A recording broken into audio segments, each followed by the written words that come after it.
আসসালামু আলাইকুম ওয়া রাহমাতুল্লাহি ওয়া বারাকাতুহু। আলহামদুলিল্লাহ ওয়াসসালাতু ওয়াসসালামু আলা রাসূলিল্লাহ ওয়া আলা আলিহি ওয়া আসহাবিহি আজমাইন, আম্মা বা'দ। পবিত্র মাহে রমজানে শেষ সময়ে আল্লাহ তাআলা আমাদেরকে কিছু কথা বলার এবং শোনার তৌফিক দান করেছেন, এজন্য শুকরিয়া আদায় করি। পাবনার সকলের পরিচিত গোল্ডেন বাস্কেট প্রেজেন্ট পবিত্র মাহে রমজানের ডাক অনুষ্ঠানে আপনাদের সকলকে অভিনন্দন। আজকে আমরা রমজানের শেষ সময়ে করণীয় এ বিষয়ে সংক্ষিপ্ত আলোচনা করব। রাসূল করিম সাল্লাল্লাহু আলাইহি ওয়াসাল্লাম রমজানের শেষ সময়ে অনেক কষ্ট সাধনা করতেন এবং ইবাদতের জন্য কোমর বেঁধে ইবাদতের জন্য অবতরণ করতেন, ইবাদতের ময়দানে অবতরণ করতেন।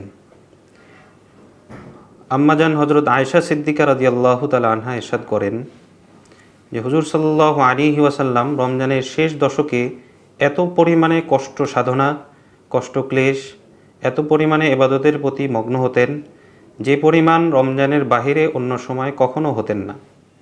তিনি ইরশাদ করেন, কানা ইয়াজতাহিদু ফীহি মা লা ইয়াজতাহিদু ফী গায়রিহি। রাসূল করিম সাল্লাল্লাহু আলাইহি ওয়াসাল্লাম রমজানের শেষে যে পরিমাণ কষ্ট মুজাহাদা, কষ্ট সাধনা করতেন, রমজানের বাহিরে কখনো এই পরিমাণ কষ্ট সাধনা করতেন না। তিনি আরও বলেন, কানা ইদা দাখাল আল আশরু, যখন রমজানের শেষ 10 দিন শুরু হতো, আহিয়া লাইলা, তিনি সারা রাত্র জাগ্রত থাকতেন, ওয়া আইকাদা আহলা, এবং তিনি তার পরিবারকে জাগ্রত রাখতেন, ওয়াশাদ্দা মিজারাহু, এবং তিনি রমজানের শেষ দশকে নিজের কোমর বেঁধে ইবাদতে মগ্ন হতেন।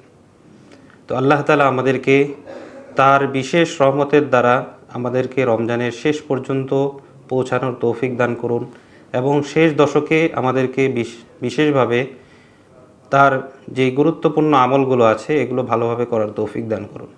এখন আমি আপনাদের সামনে রমজানের শেষে বিশেষ গুরুত্বপূর্ণ আমলগুলো সম্পর্কে সংক্ষিপ্ত ধারণা দেব। রমজানের শেষে বিশেষ আমলের মধ্যে একটি হলো এতেকাফ। এতেকাফ 20 রমজান সূর্য অস্ত যাওয়ার আগে থেকেই শুরু হয়। তো এতেকাফ রাসূল করিম সাল্লাল্লাহু আলাইহি ওয়াসাল্লাম এই রমজানের শেষ দশকের এতেকাফকে অনেক গুরুত্ব দিয়েছেন। সুন্নতে মুআক্কাদা কিফায়া এই এতেকাফটি রাসূল করিম সাল্লাল্লাহু আলাইহি ওয়াসাল্লাম তার জীবদ্দশায় প্রত্যেক রমজানে আদায় করেছেন। বুখারী শরীফের রিওয়ায়াতে বর্ণিত আছে 2026 নম্বর হাদিস, কানা ইয়াতাকিফুল আশরাল আওয়াখিরা মিন রমাদান মুনযু কাদিমাল মাদিনাতা হাত্তা তাওয়াফাহুল্লাহ। রাসূল করিম সাল্লাল্লাহু আলাইহি ওয়াসাল্লাম রমজানের শেষ দশকে ইতিকাফ করতেন। মদিনায় হিজরতের পর থেকে মৃত্যু পর্যন্ত প্রত্যেক বছর এই ইতিকাফ রাসূল করিম সাল্লাল্লাহু আলাইহি ওয়াসাল্লাম করেছেন। তো ইতিকাফের সাথে আরেকটি গুরুত্বপূর্ণ রমজানের শেষের দিকে গুরুত্বপূর্ণ বিষয় হলো লাইলাতুল কদর। লাইলাতুল কদর রমজানের শেষ দশকে বেজর রাত্রিগুলোতে রাসূল করিম সাল্লাল্লাহু আলাইহি ওয়াসাল্লাম তালাশ করার জন্য বলেছেন।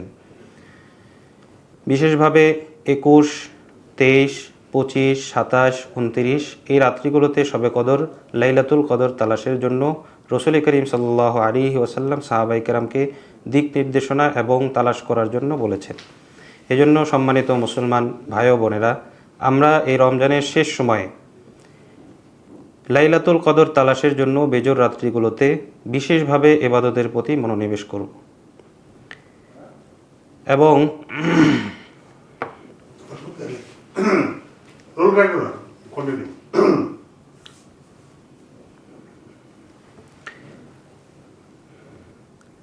আর রমজান মাস, রমজানের শেষ হলো ওয়া আখিরুহু ইতকুম মিনান নার, রমজানের শেষ হলো জাহান্নাম থেকে মুক্তির শেষ 10 দিন, নাজাতের 10 দিন। এই 10 দিন যতটুকু সম্ভব যথাসাধ্য আমরা চেষ্টা করব যে আমি আমার নাজাতকে আল্লাহ তাআলার কাছ থেকে জোর করে আদায় করে নেব। কারণ রাসূল করিম সাল্লাল্লাহু আলাইহি ওয়াসাল্লাম একদিন মিম্বরে উঠলেন, বললেন আমিন। দ্বিতীয় সিঁড়িতে পা রাখলেন, বললেন আমিন। তৃতীয় সিঁড়িতে পা রাখলেন, বললেন আমিন। তো সাহাবায়ে কেরাম রাসূল করিম সাল্লাল্লাহু আলাইহি ওয়াসাল্লামকে জিজ্ঞাসা করলেন যে আপনাকে কখনো এরকম করতে দেখি নাই। তো তখন রসুল করিম সাল্লাল্লাহু আলাইহি ওয়াসাল্লাম ইরশাদ করলেন যে এইমাত্র জিবরিল আলাইহিস সালাম আমার কাছে এসেছিলেন। তিনি বললেন, যে ব্যক্তি আপনার নাম শুনল কিন্তু আপনার নামের বিপরীতে সে সাল্লাল্লাহু আলাইহি ওয়াসাল্লাম বলল না, তার জন্য ধ্বংস। আমি বললাম আমিন।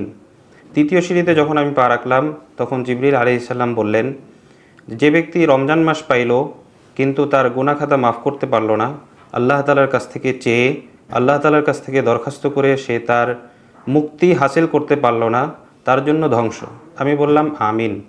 তৃতীয় সিঁড়িতে যখন পা রাখলাম তখন জিবরিল আমিন আমাকে ইরশাদ করল যে ধ্বংস ওই ব্যক্তি যে রমজান মাস পাইল কিন্তু ধ্বংস হোক ওই ব্যক্তি যে তার বাবা মাকে তার জীবদ্দশায় বৃদ্ধ অবস্থায় পাইল কিন্তু তার খেদমত করে জান্নাত হাসিল করতে পারল না, তার জন্য ধ্বংস।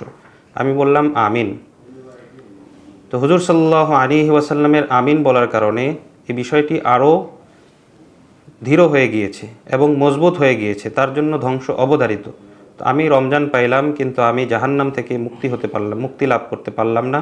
এটা আমার জন্য অনেক বড় শোচনীয়, আমার জন্য অনেক বড় দুঃখের বিষয়।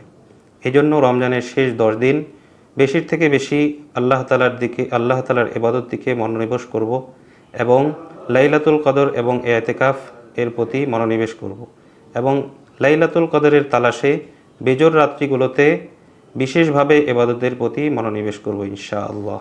আল্লাহ তাআলা আমাদেরকে রমজানের শেষ সময়ে বেশি বেশি ইবাদত করার এবং লাইলাতুল কদরের তালাশে বেশি বেশি ইবাদত করার, রাত্রি জাগরণ করার তৌফিক দান করুন। আসসালামু আলাইকুম ওয়া রাহমাতুল্লাহি ওয়া বারাকাতুহু।